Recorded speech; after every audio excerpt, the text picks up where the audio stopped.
저희 진실한 숲교회가 공식적으로 설립을 한 지 어느덧 1년이 됐습니다. 이제 다음 주 주일날이 딱 1주년이거든요. 그래서 저희가 이번 달에는 저희 진실한 숲교회가 처음부터 붙잡고 있었던 중심 가치에 대해서 다시 한번 점검하고 살피는 그런 시간들을 좀 가지려고 합니다. 우리끼리는 이거를 이제 진숲 DNA라고 부르겠지만 사실 이 모든 것들은 성경 안에서 발견되는 하나님 나라의 복음을 받아들인 공동체라면 당연히 가질 수밖에 없는 어떤 독특한 특성이라고 얘기할 수 있어요. 그래서 비록 당장은 이걸 DNA라고 하는 이유가 뭐냐면 순식간에 이것들이 발현되고 그 열매가 바로 등장하게 되는 것은 아닙니다. 그래서 조금 우리의 모습 자체가 이 DNA와는 멀어 보일 수도 있겠지만 적어도 이 DNA가 선명하기만 하다면 결국 시간이 지나면 이 DNA에 합당한 열매와 합당한 어떤 모양새가 그런 열매가 맺어질 것이 분명하다는 것이죠. 그게 바로 하나님이 정말 꿈꾸셨던 교회의 모습, 하나님께서 소망했던, 예수님께서 이 땅에 세우시려고 했던 그 공동체의 모습인 것입니다. 어쨌든 그래서 오늘 좀 살펴보려고 하는 DNA 중 하나가 찾는 이 중심이라는 DNA인데요.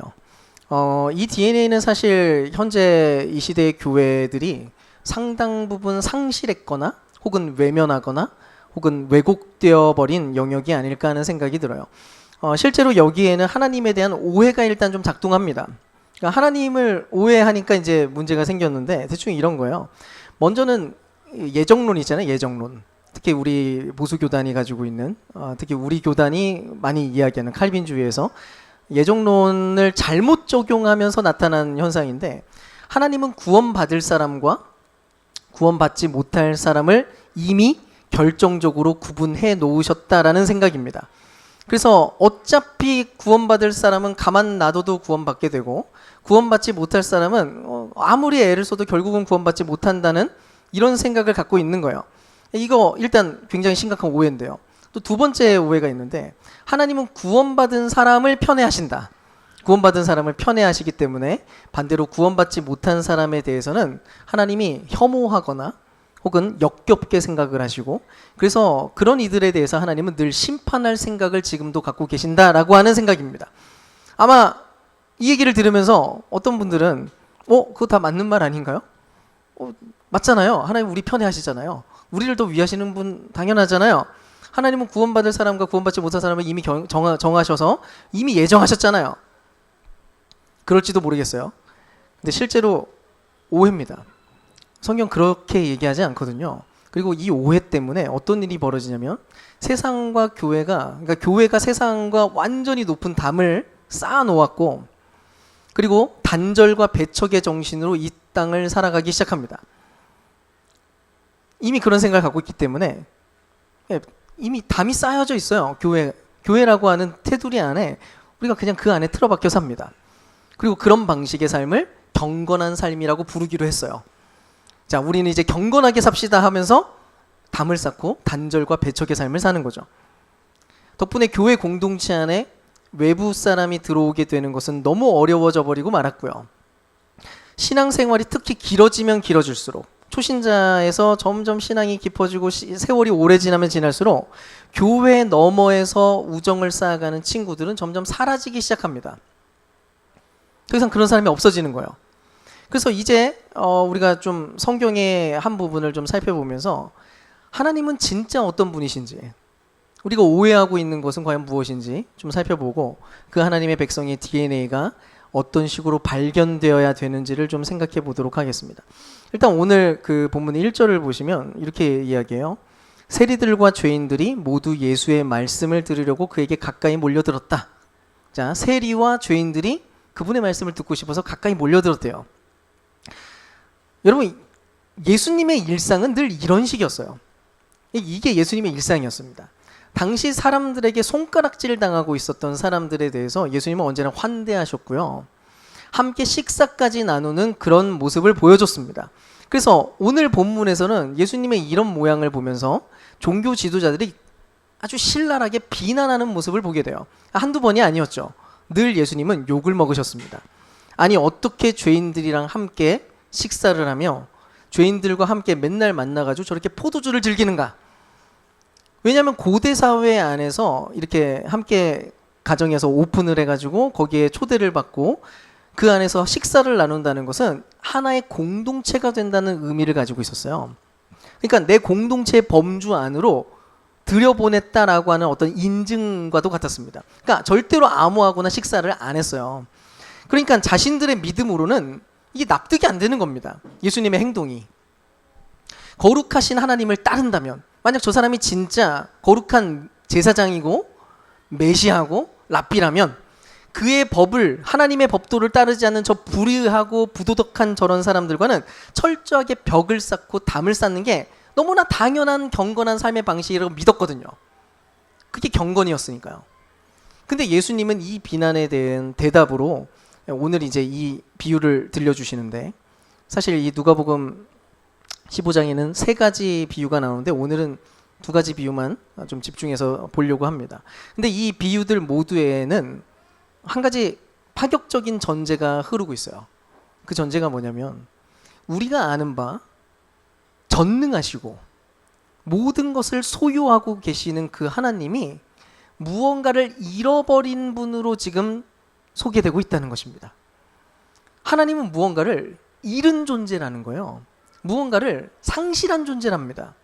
일단 오늘 이 중에서 2가지 비유만 살펴볼 건데, 첫 번째 비유를 보면 양 한 마리를 잃어버린 목자를 소개해요.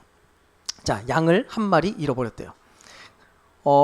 근데 양들은 원래 그 엄청난 길치랍니다. 길을 원래 잘 못 본대요.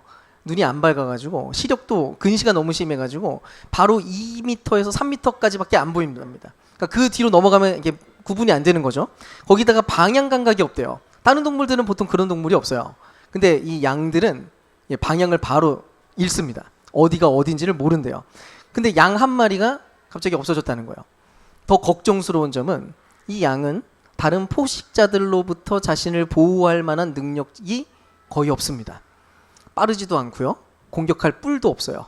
힘이 센 것도 아닙니다. 그런데 이 목자가 이 잃은 양에 대해서 그래서 너무 안타까워서 노심초사하는 모양으로 지금 그림을 그리고 있어요. 예수님이 지금 그렇게 소개를 합니다. 자, 그리고 2번째 비유에서는 한 여인이 드라크마라고 부르는 동전 1개를 잃어버렸대요. 자, 생각을 해보면은 겨우 동전 1개 잃어버린 게 뭐 이렇게 대수인가 이렇게 싶기도 합니다.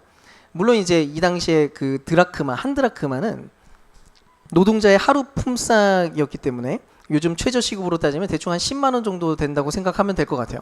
그러니까 동전이라고 해서 그렇게 엄청 싼 건 아니었고 10만 원 정도 되긴 합니다. 아주 하찮진 않아요. 근데 그렇다고 해서 뭐 엄청나게 심각한 것을 잃어버린 수준까지 그런 느낌이 들지는 않습니다.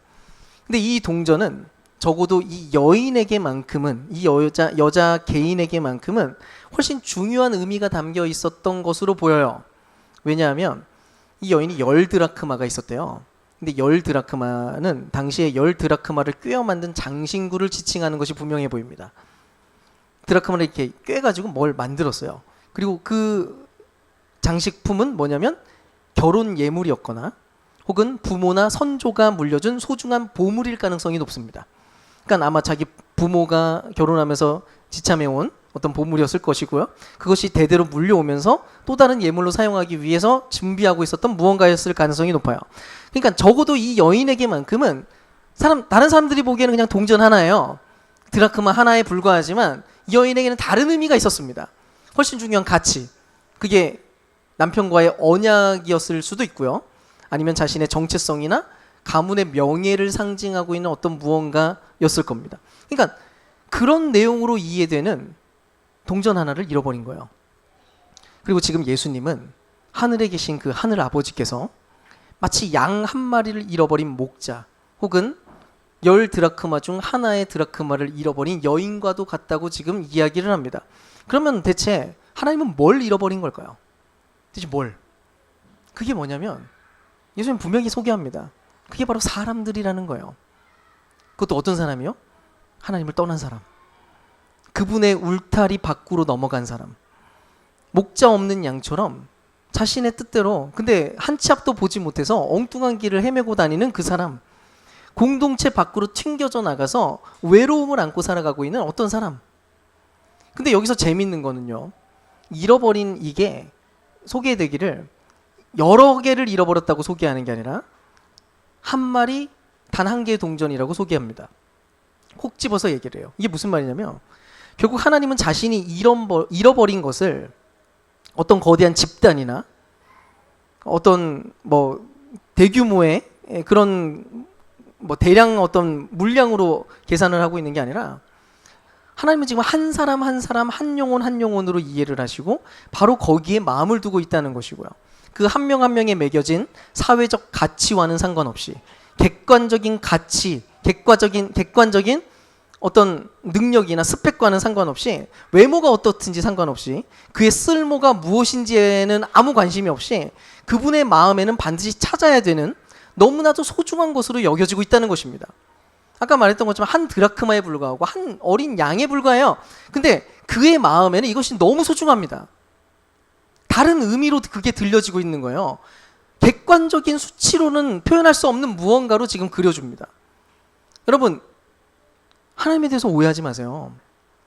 하나님은 그분을 떠나서 밖에 있는 이들을 향해서 잃어버린 소중한 것으로 대하고 계십니다. 그분은 지금도 그분 밖을 떠나 있는 모든 것들을 향해서 이런 관점으로 그분은 바라보고 계시다는 거예요. 그래서 심지어 하나님을 저주하고 하나님을 반대하고 하나님의 뜻과는 전혀 다른 삶을 지금 살아가고 있는 어느 누군가를 바라볼 때, 여러분, 우리가 그들을 바라볼 때 오해하면 안 된다는 겁니다. 와, 저 사람 하나님 진짜 싫어하겠다. 저 따위로 산다고? 저렇게 인생을 산다고? 하나님은 저 사람을 저주하겠구나. 아니요, 그거 우리 생각이고요. 그건 우리 생각이에요. 성경을 보세요. 하나님은 원수조차 사랑하라고 얘기하시고 그분이 먼저 실천하시는 분이에요. 그분은 자기를 원수로 대하고 있는 이들을 향해서 사랑하십니다. 잃어버린 자들을 그분은 계속해서 바라보고 계시고요. 크게 그 안에 마음을 두고 계신다는 거예요. 우리는 그게 별로 싫어요. 안 그랬으면 좋겠고, 우리는 우리의 관점으로 배척하고 단절시키고 이렇게 잘라내고 싶어요. 근데 하나님은 안 그래요. 그래서 자연스럽게 발견되는 하나님의 또 다른 모습이 뭐냐면, 필사적으로 찾아 나서시는 열정적인 모습입니다. 본문을 보시면 찾는 모습이 구체적으로 설명되는데, 이 목자의 경우는 어떻게 말하냐면 이렇게 얘기해요. 찾을 때까지 찾아다니지 않겠느냐라고 묻습니다. 반문해요. 자, 이거 잊어버렸어. 그럼 어떡할 건데? 찾을 때까지 찾아야 되지 않겠냐고. 여러분, 우리 안에다가 99마리의 양을 잘 놔두고, 물론 잘 놔뒀겠죠. 그리고 목자는 찾을 때까지 찾아다닌다는 거예요. 적당히 시도해보고 못 찾으면 어쩔 수 없지. 뭐 안 되는데 어떻게? 이게 아니라 찾을 때까지 끝까지 애쓸 거라는 거예요. 또 동전을 잃어버린 여인의 얘기는 좀 더 구체적입니다. 여기에는 그 등불을 켜고 온 집안을 쓸며 찾을 때까지 샅샅이 뒤지지 않겠느냐라고 설명해요. 등불을 켜고 빗자루를 들고 막 쓸면서 찾는데, 자, 이 얘기는 그 당시 그 팔레스타인 지역의 서민들의 집을 좀 이해할 필요가 있어요. 보통은 서민들의 일반적인 집은 창문이 없거나 아주 조그맸다고 얘기를 해요. 그러니까 대낮에도 어두웠습니다. 그러니까 집안이 그냥 이렇게 늘 어두운 거예요. 그리고 바닥은, 우리는 장판 깔잖아요. 장판이 아닙니다. 흙 아니면 울퉁불퉁한 돌이 그냥 그대로 있었어요. 그러니까 집에 들어가도 그냥 흙의 먼지 구덩이에 돌덩이들입니다. 그러니까 이제 동전을 떨어뜨리면 어떻게 되겠어요? 흙 속에 파묻히거나 아니면 뭐 돌들 사이에 껴 있을 수 있겠죠. 그러니까 근데 어떻게 한대요? 이걸 찾으려고 등불을 켜고 빗자루로 막 쓴대요. 왜? 빗자루 쓸다가 뭐 동전 땡그랑 소리 나면 이제 발견되겠죠. 아마 그 사이에 집안은 잔뜩 먼지투성이가 될 겁니다. 먼지가 잔뜩 올라오겠죠. 근데 그렇게라도 하겠대요. 집안에 먼지가 올라오더라도 이 동전을 난 찾아내겠어. 그래서 찾을 때까지 빗자루로 쓸겠답니다. 하나님이 지금 사람을 찾기를 원하는데 그것도 자기 밖을 떠나서 심지어 자신을 대적하고 있는 자들을 찾으시는데 이렇게까지 찾으시겠대요. 그럼 그래서 하나님이 하신 일이 뭐예요? 기꺼이 인간이 되어 오셔서 이 땅을 찾아오신 일이었습니다. 그냥 인간의 모습으로 와서 신적인 모든 능력을 가지고 이 땅에서 자신의 마음껏 능력을 막 발휘하면서 즐기다 가신 게 아니에요. 시간과 공간 안에 속박되셔서 초월에 계시던 분이 속박되어서 이 땅을 사셨고요. 모든 것을 아시는 전지전능하신 분이 이 땅 한가운데서 마치 무력한 한 인간처럼 모든 것을 배우면서 살아가야만 했습니다. 각종 기술과 언어들과 책을 읽으셔야만 했고요. 우리와 똑같은 인간이 되어서 1세기 팔레스타인 지방 그 시절을 똑같이 살아가셨습니다. 이건 그야말로 추락이자 굴욕이었습니다. 한번 상상해 보세요. 인간이 구더기와 친구가 되고 싶어서 진짜 구더기가 되어, 뭐 그게 불가능하지만 진짜로 그렇게 된다면 상상이나 가능하십니까? 근데 찾아와서 어떻게 삽니까? 적당히 고상하게 지내면서 너희들, 나는 이렇게 고상한 존재야. 너희들 와가지고 이 빛나는 나를 한번 발견하고 찾아와라. 나에게 와라. 이러지 않았습니다. 그분은 완전히 우리와 똑같은 모습이 되어 오시더니 각 사람을 찾아 나서십니다. 이 땅에 오셔서 잃어버린 자들을 향해서 계속해서 끊임없이 침투에 들어가셨습니다. 만나십니다. 그래서 늘 세리와 창녀들을 만나시고 그들을 환대하시고 식사를 하시고 포도주를 마십니다. 그리고 성경이 이야기합니다. 하나님은 바로 그런 분이라고. 하나님은 오해하지 말라고. 그분은 사람들을 잃어버리셔서 너무나 마음 아파하고 고통스러워하시는 분이라는 겁니다. 그 고통스러운 마음 때문에 가만히 있을 수가 없어서 계속해서 찾으시는 분이라는 것입니다. 그리고 심지어 찾을 때까지 찾는 분이라는 거예요. 여러분, 저는 예수님이야말로 찾는 이 중심이라고 하는 이 DNA가 100% 발현되어 있는 존재라고 확신합니다. 그분은 아예 그런 분이셨어요. 누가복음에서 예수님이 십자가에 달리기 바로 직전, 예루살렘에 이제 들어가기 직전이었어요. 예루살렘에 이제 들어가면 그분은 이제 죽을 준비를 하고 계셨습니다. 근데 그때 들어가기 바로 직전에 만난 사람이 누군지 아세요? 그게 바로 삭개오였어요.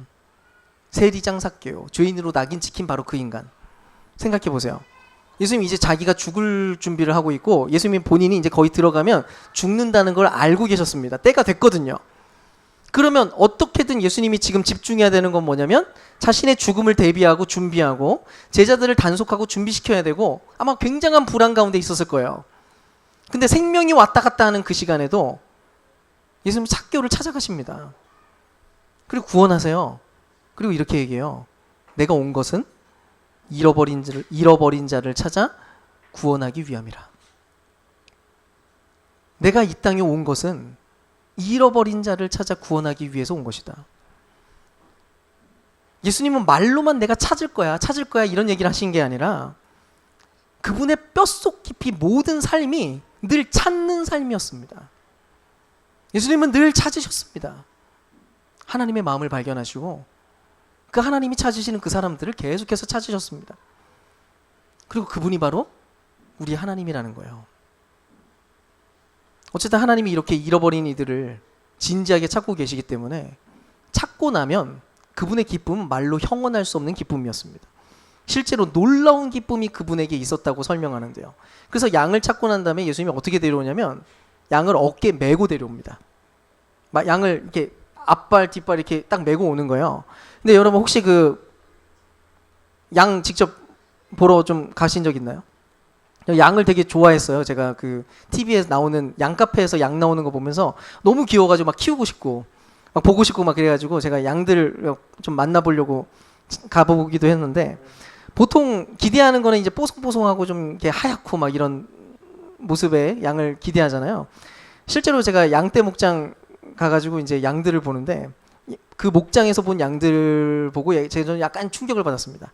너무 지저분하고 너무 냄새가 나는 거예요. 가까이 갈 수가 없어요. 너무 냄새가 나서. 근데 팔레스타인 지역에 있는 양들은 훨씬 심합니다. 왠지 알아요? 우리가 생각하는 그 초원이 아니에요. 거의 진흙입니다. 진흙인데 그 중에 풀들이 좀 있는 거예요. 그러니까 거기 있는 양들 그 찍힌 사진들을 보잖아요. 거의 뭐 그냥 진흙에 굴른 정말 새까맣고 더러운 모습을 하고 있어요. 거기다가 얘가 길까지 잃어버렸어요. 길을 잃다가 찾았어요. 떼굴떼굴 굴러다니다가 아마 상상을 초월하는 악취와 더러운 새까매진 그런 모습을 아마 하고 있었을 거예요. 근데 이 목자는 그냥 찾은 게 너무 기쁜 거예요. 이 존재 자체가. 얘는 너무 더러워. 하나도 안 예뻐. 근데 어깨 맵니다. 너무 기뻐서 그냥 얼굴을 파묻고 여기 오는 거예요. 하나님께서 죄짓고 부도덕하게 살아간 사람들을 혐오하고 심판할 기회를 엿보고 계시다고요? 아니요. 하나님은 어떻게든 찾고 찾아서 여전히 비록 찾는 그 순간에는 여전히 더럽고 여전히 냄새나고 여전히 그런 모양의 양이지만 너무 기뻐서 그 양을 그냥 어깨에 메고 냄새 다 맡으면서 기뻐하면서 돌아오시는 분이라는 거예요. 근데 여러분 이 부분에서 하나님은 혼자만 기뻐하지 않습니다. 와가지고 모두와 함께 잔치를 벌이면서 기뻐하시는 분으로 소개하는데요. 이것을 종합한 게 10절에 나오는데 우리 10절 말씀 한번 같이 읽어볼까요? 10절입니다. 10절 말씀 좀 보여주세요. 같이 한번 읽어보겠습니다. 시작. 내가 너희에게 말한다. 이와 같이 회개하는 죄인 한 사람을 두고 하나님의 천사들이 기뻐할 것이다. 아멘. 자, 회개하는 죄인 한 사람을 보고 이와 같이 결국은 누가 기뻐하냐면 천사들이 다 같이 기뻐한대요. 지금 왜 천사들이 기뻐하는 줄 아세요? 이게 무슨 말이냐면 적어도 하나님을 너무 잘 알고 있는 천사들은 기뻐하는 거예요. 천사들은 하나님이 뭘 원하는지 알아요. 천사들은 하나님의 마음을 알고 있어요. 하나님 나라가 어떤 나라인지를 천사들은 다 알고 있어요. 왜냐하면 거기 살고 있거든요. 그분이 어떤 분인지를 이해하고 있는 천사들은 이것이 얼마나 놀라운 기쁨인지를 알고 하나님 나라 안에서 누리고 있는 이 놀라운 기쁨에 동참합니다. 결국 이 잔치에 함께 참여하고 기뻐하는 사람들은 마치 하늘의 천사들처럼 하나님의 마음을 알고 있는 사람들은 이 잔치를 똑같이 즐기고 기뻐할 수 있다는 거예요. 그분이 잃어버린 것에 대해서 얼마나 슬퍼하는지를 알고 있는 사람들, 그래서 이것이 얼마나 슬퍼서 하나님이 얼마나 애타게 찾고 있는지를 아는 사람들, 그리고 그것을 당연히 찾았을 때 이것이 얼마나 큰 기쁨인지를 이해하고 있는 사람들은 이 잔치에 참여한다는 겁니다. 자, 이제 이 이야기 앞에서 우리가 우리 자신을 한번 돌아봅시다. 여러분, 우리는 하나님 마음을 알고 있나요? 여러분, 하나님 마음을 이해하고 계십니까? 여러분, 우리가 찾는 이가 돌아오는 것을 바라보면서 기뻐하고 찾는 이들을 찾을 때까지 찾기 위해서 예수님처럼 대가를 지불할 준비가 여러분 되어 계신가요? 여러분, 만약 우리가 정말로 하나님을 믿고 하나님을 따른다면 하나님이 찾으시는 분이신 것처럼 우리도 찾는 자로서, 그래서 찾는 이 중심의 존재로 이 DNA가, 예수님의 DNA가 우리 안에도 내면화되어 갈 필요가 있어요. 자, 근데 이제 문제는 이거죠. 어떻게 그럴 수 있을까? 어떻게 우리가 하늘의 천사처럼 기뻐할 수 있을까? 이 부분을 이제 좀 구체적으로 나누면 좋겠는데요.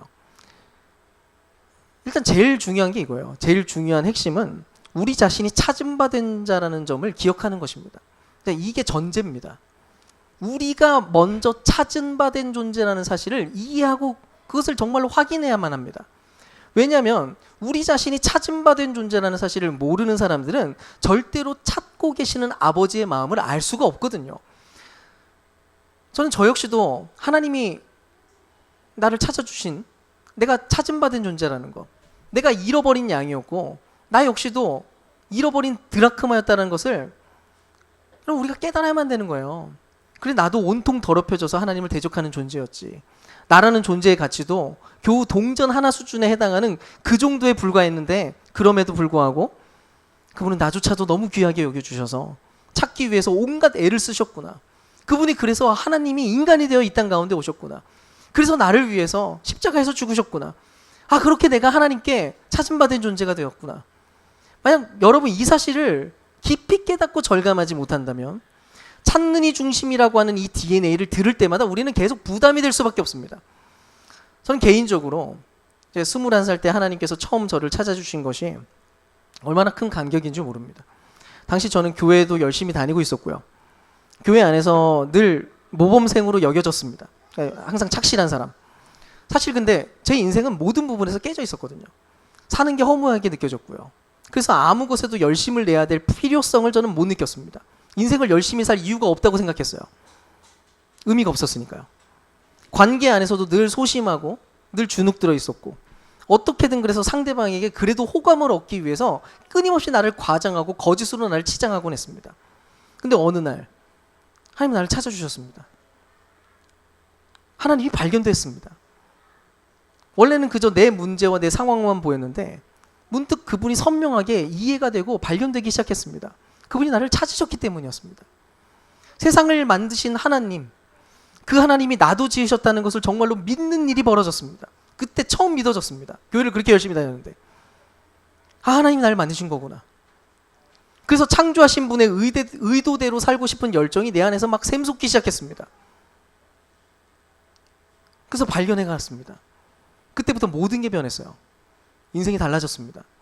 이 엄청난 변화에 대해서 표현하고 하나하나 설명하려면, 감사하려면 할 얘기가 너무 많습니다. 여러분은 어떤가요? 여러분은 어떠십니까? 여러분은 찾음받은 자들인가요? 그분이 찾으셔서 이제 자신도 하나님을 찾게 된 그런 사람들이 맞으시냐는 것입니다. 하나님이 나를 찾아주신 것만으로도 내가 충분합니다. 하나님이 나를 찾아주신 것이 내 인생에는 어마어마한 복입니다. 이것이 나에게는 가장 최선이고 전부입니다. 이 고백이 나올 만큼 여러분에게 하나님이 정말 소중하게 여겨지십니까? 이게 첫 번째입니다. 이게 우선되어야 됩니다. 먼저 찾음받은 존재라는 것을 확인하는 거. 저는 이미 여러분들이 하나님께 찾음받은 존재라는 사실을 저는 알고 있습니다. 근데 두 번째가 중요한데요. 그러니까 이제 우리가 이제 시도해야 될 것들이 있어요. 여러분이 진짜로 찾음받은 자라면 여러분 찾는 이들과 우정 관계를 만들어 가십시오. 그럼 예수님을 좀 생각해 보세요. 그분은 죄인들이 다가올 때 그들을 당장 선도하고 올바르게 고치려고 시도한 적이 없습니다. 그러니까 예수님을 찾아온 사람들한테 예수님 말씀 들으려고 왔어요. 근데 말씀 들으려고 오는데 오자마자 너네 이제부터 그렇게 살면 안 돼. 이렇게 안 하셨어요. 오히려 환대하시고 그냥 어울리셨습니다. 자, 이 얘기는 예수님이 그들과 똑같이 살아가셨다는 게 아니에요. 똑같은 죄를 짓고 똑같은 방식으로 더럽혀졌다는 게 아닙니다. 예수님은 그들과 우정 관계를 맺었다는 거예요. 그래서 여러분 제발 부탁인데 사람들을 당장 고치려고 시도하지 말고 일단은 우정 관계를 맺어 가십시오. 이거는 전도하려고 위장 친구가 되라는 얘기가 아니에요. 그냥 그건 진짜 우정이 아니니까요. 진실한 것도 아닙니다. 그냥 순전하게 진정한 친구가 되어가는 삶을 여러분 살아보는 거예요. 그게 중요해요. 사실 많은 그리스도인들이 비그리스도인들과 우정 관계를 안 맺고 살아갑니다. 그게 근데 얼마나 큰 불행인지 몰라요. 왜요? 하나님의 사랑이 흘러 들어갈 통로를 아예 원천 봉쇄하는 것과 다름없습니다. 우리는 사랑을 흘려보내야 돼요. 그 통로가 있어야 돼요. 근데 막힙니다. 제가 개인적으로 개척하기 전까지 제가 이제 기독교의 전형적인 부교역자로 인생을 살아가면서 목회자로 살아가면서 끊임없이 내부인으로만 살아갈 수밖에 없는 현실을 경험했습니다. 저는 교회에 깊이 들어가면 들어갈수록 사역을 깊이 하면 깊이 할수록 저는 친구가 점점 없어지기 시작하고 세상에서 만나거나 대화를 나눌 사람들이 아예 없어지는 것을 계속 발견했습니다. 제 주변에는 늘 성도들만 존재했고요. 교회 사람들만 있었어요. 근데 제가 하나님을 알아가면 알아갈수록 하나님이 어떤 분인지를 이해할수록 예수님이 어떤 일을 하면서 어떤 사명으로 살아갔는지를 알면 알수록 내면 안에 있는 소리들이 계속 커지기 시작했습니다. 이건 아닌데. 이런 식으로 살다가 내가 이렇게 목회자가 되고 이렇게 담임 목사가 되면은 이게 맞나? 아무리 생각해도 예수님이 이런 식으로 산 적이 없는데? 제가 실제로 고립되면 고립될수록 하나님의 사랑은 흘러가지 못하고 그 존재 자체가 점점 고인물처럼 되기 시작합니다. 썩어가는 거예요. 고인물이 되고 결국 썩습니다. 흘러가는 게 없는 거예요. 여러분 어쩌면 교회 안에 있는 고립된 목사들의 영성이 망가지는 이유도 같은 맥락일지 모릅니다.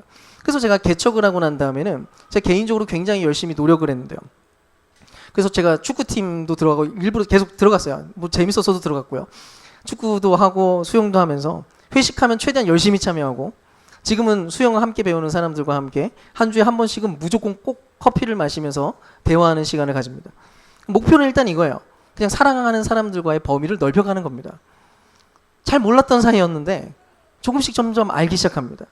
그 알아가는 즐거움도 드리고, 진정성 있는 신뢰관계와 우정을 만들어가고, 신뢰관계가 그냥 만들어가는 거죠. 의도를 가지고가 아니라 그냥 친구가 되고 싶어서입니다. 요즘은 서로 좀 우정을 나누고 연결되는 일 자체가 제가 너무 즐겁고 행복하기까지 할 얘기가 굉장히 많은데, 어쨌든 예수님처럼 우리도 그렇게 한번 애써 보는 겁니다. 물론 만나는 모든 사람들과 전부 우정을 나눌 수는 없어요. 이거 오해하지 마세요. 자꾸 이제 기독교인들이 실수하는 게 뭐냐면, 낮은 자, 연약한 자와의 친구가 되어주라고 해가지고 맨날 장애인들 만나고 마음이 힘들고 어려운 사람들 만나고, 여러분 실력이 그 수준이 아닙니다. 우리는 그거를 감당할 수준이 아직 아니에요. 가장 옆에 있는 상대하기 쉬운 사람들하고도 우정을 못 나누면서 정말 힘겨운 사람들과 우정을 막 나누겠다고요? 그러니까 위선적으로 하는 거죠. 그러지 마십시오. 과도하게 힘을 주고 애써야만 만날 수 있는 사람들과 만나라는 게 아닙니다. 오버하지 마세요. 그냥 차근차근 우선은 나랑 좀 잘 맞고, 대화가 그래도 좀 통하고, 그래도 연결되기 쉬운 사람들, 함께 정말 진정성 있게 우정을 나눌 수 있는 예수 밖에 있는 자들을 만나서 그들과 진짜로 친밀하고 친구가 되어 주십시오. 그럼 만들어가는 거예요. 우리에게 가장 잘 맞고 내 수준에 맞는 자리에서 진짜로 운적을 쌓아가십시오. 그리고 그 즐거움을 누리십시오. 그래서 다만 그들을 정말로 사랑하고 선도하거나 고치려고 시도하는 게 아니라 그대로 일단은 받아들이는 게, 그게 너무나도 중요한 일인 겁니다. 그리고 만약 그렇게 되고 난 다음에 그 우정 관계 안에서 그 다음 필요한 게 있어요. 그게 세 번째가 기도로 그 사람을 품는 겁니다. 그리고 환대하면서 삶으로 초대하는 거예요. 여러분, 그 예수님과 우리 사이에 있는 제일 큰 차이점이 뭔지 아세요? 그게 뭐냐면, 찾는 이 중심이라고 하는 이 가치가 얼마나 내면화되어 있느냐의 차이예요. 아까 언급한 대로 예수님은 이 DNA가 그분 자체였어요. 완전한 내면화가 돼 있어요. 아예 그분은 찾는 이 중심의 삶을 살았어요. 늘 찾는 삶이었어요. 그래서 십자가에 달리기 직전까지도 죄인들을 찾으시는 거예요. 십자가 위에서는요, 강도를 찾으십니다. 근데 우리는요, 그 정도가 아니에요. 그렇게 안 돼 있어요. 우리는 안 찾아요. 내 인생만 중요하고요. 주변도 안 보이고요. 다른 사람들 찾는 마음들, 아버지의 마음 없어요, 우리한테. 오늘 말씀을 듣고, 아, 하나님이 그런 분이구나, 동의가 되고 깨닫게 되었어도 여러분 마음 안에는 당장 내면화가 되지 않을 겁니다. 마음이 동화돼서 살아가지 못할 겁니다. 그냥 이해가 되는 것뿐이고 동의가 된 것뿐이지 내면화된 게 아니거든요. 그래서 해야 될 일이 뭐냐면, 그게 바로 기도예요. 마음에 전혀 품을 수 없는 불특정 다수를 마음에 품으라는 얘기가 아니에요. 일단 우리와 연결된 사람, 여러분이 진실하게 우정을 나누고 있는 사람, 그들을 향해서 진심으로 기도해 보는 게 필요합니다. 근데 그런 사람들한테는 진심으로 기도할 수 있어요. 우정이 있으니까요. 그래서 일단은 그들의 이름을 부르는 겁니다. 그러니까 하나님께 올려드리는 거예요. 그리고 하나님께서 그 사람을 얼마나 찾으시는지를 묵상해 보십시오. 하나님은 그들을 진짜로 찾고 싶어 하시니까요. 헤아려 보는 겁니다. 그럴 때 하나님 아버지의 마음이 우리 마음 안에 동기화되기 시작해요. 그분의 마음이 우리 안에로 들어옵니다. 자꾸 불특정 다수를 보려고 하지 마세요. 여러분 주변에 있는 진짜 친구를 보세요. 그러면 진짜로 네 안에 내면화되기 시작합니다. 그분의 마음이 느껴지기 시작하고요. 우리도 같은 마음이 되기 시작합니다. 그래서 권면하는 게 있어요. 여러분 주변에 최소 3명에서 5명까지 찾는 이를 마음에 품으십시오. 여러분 친구를 삼으시고 친구가 된 사람들을 여러분 마음에 품고 기도하십시오. 그 사람들을 당장 내가 사랑하게 됐기 때문에 기도하는 게 아니에요. 오히려 하나님을 알고 싶고 그분의 마음을 더 이해하고 싶기 때문에 그 깊게 연결하고 싶어서 우리가 이 기도를 드리는 겁니다. 근데 그러다 보면 하나님이 가지고 있는 그 뜨거운 사랑과 열정이 우리 안에 들어오기 시작해요. 내면하게 되기 시작해요. 억지로 만드는 게 아니에요. 여러분이 억지로 누군가를 전도 못합니다. 여러분이 어떻게 찾는 사람이 됩니까? 우리는 그런 인간이 아니에요. 우린 그렇게 사랑이 많은 사람들이 아닙니다. 그래서 일단은 그것부터 시작하세요. 이 DNA를 소망하면서 하나님, 내가 당신의 찾은 바가 되었기 때문에 이 일을 시작하겠습니다. 기도하십시오. 시간이 오래 걸릴 수도 있어요. 근데 오래 걸리더라도 조금이라도 변하지 않을까요? 저도 그래서 함께 지금 대화를 나누고 얼굴 보는 사람들 모두의 이름을 부르면서 기도를 시작했습니다. 그 얼굴이 막 떠올라요. 계속 자주 만나고 자주 대화하다 보니까. 사랑하는 나의 주 예수님이여, 아무개 씨를 받아주소서. 사랑하는 나의 주 예수님이시여, 아무개 씨에게 자비를 베풀어 주십시오. 당신의 긍휼을 베풀어 주십시오. 그냥 짧게 기도합니다. 그분의 마음들이 점점 들어오기 시작해요. 하나님께서 어떤 일들을 행하시겠죠. 그리고 혹시 기회가 된다면 복음을 들을 수 있는 자리에 초대를 해보는 겁니다. 예배 초대할 수도 있고요. 우리 공동체적 모임에 초대해 볼 수도 있고, 또 풍삼초 모임 공부하는 것에도 초대해 볼 수도 있겠습니다. 어쨌든 이렇게 얘기해 보는 거예요. 내 인생을 바꿔준 그분을 소개해 보고 싶다. 저는 실제로 좀 제 방식으로 좀 소개를 해봤는데요. 우리는 그분을 이렇게 이해하고 있어요. 내가 믿는 이유는 이거예요. 그래서 이렇게 예배하고 이렇게 노래하곤 합니다. 우리가 어떻게 사는지. 그래서 이런 식으로 살아가기도 해요. 소개해 보는 거예요. 그 뒤에는 맡기는 겁니다. 그래서 마지막으로 갖고 있어야 될 것은 이거예요. 하나님의 일하심을 그저 바라보면 됩니다. 우리는 찾는 이 중심에 라이프 스타일을 그냥 배워가기만 하면 되는 거예요. 절대적으로 강조하고 싶은 게 있는데, 우리는 사람들을 많이 모아서 숫자 늘리는 게 전혀 목적이 아닙니다. 그럴 필요가 하나도 없어요. 그게 목표가 아니거든요. 이거는 우리가 이렇게 살려고 하는 이유가 뭐냐면 하나님이 찾는 분이시기 때문이에요. 그분이 그런 삶을 살고 계시고 그 삶으로 우리를 부르시고 계시니까 그냥 같은 방식의 예수의 라이프 스타일을 우리가 같이 추구하는 것뿐입니다. 그분을 닮아가기 위해서 내면화하고 작은 예수로 살아가는 삶을 내가 추구하는 것뿐인 것이죠. 왜인지 알아요? 하나님을 믿게 하는 건 그분의 몫이거든요. 성령님이 하십니다. 우리가 하는 게 아니에요. 사람들이 왜 그리스도인들이 전도에 부담이 있느냐면 자꾸 끝까지 내가 하려고 해서 그래요. 내가 전도를 해서 믿게 해야 된다고. 아니라고요. 그냥 우정관계 만드시고 내면하면서 내가 할 수 있는 일만 하세요. 내가 전도를 그래서 했는데 결국은 실패했다고? 내가 실패한 거라고요? 아주 오만한 생각을 하고 있는 겁니다. 사람이 하나님을 믿는 건 설득으로 되는 게 아니에요. 설득으로 하는 게 아닙니다. 우리는 그냥 하나님의 라이프 스타일을 배우고 그분의 자리에 내가 알고 있는 그 하나님을 그냥 소개하고 초대해 보는 것이 전부예요.